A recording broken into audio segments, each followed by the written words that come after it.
Boleh barantilo nyari muka. Aduh, keren. Oh alah.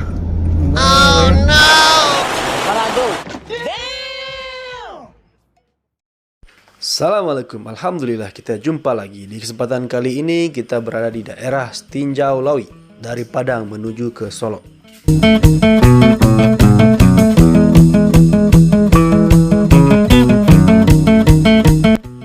Tinjau Lawi adalah daerah yang sangat terkenal di Sumatera, bahkan di Jawa. Kalau daerah sini adalah tempat yang berbahaya karena memiliki tikungan dan tanjakan yang sangat ekstrim.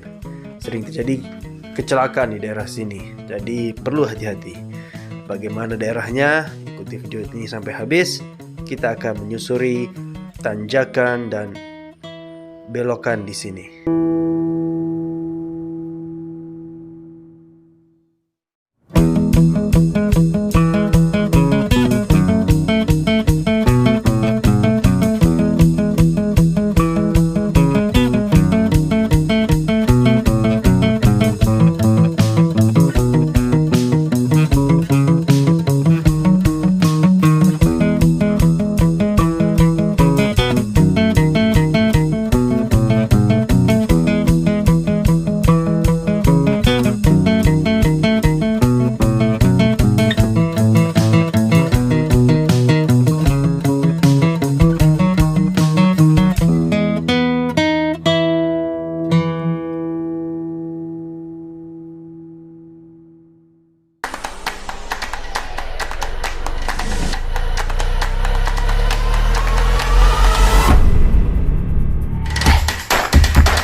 Oke, sekian aja dulu vlog kita kali ini.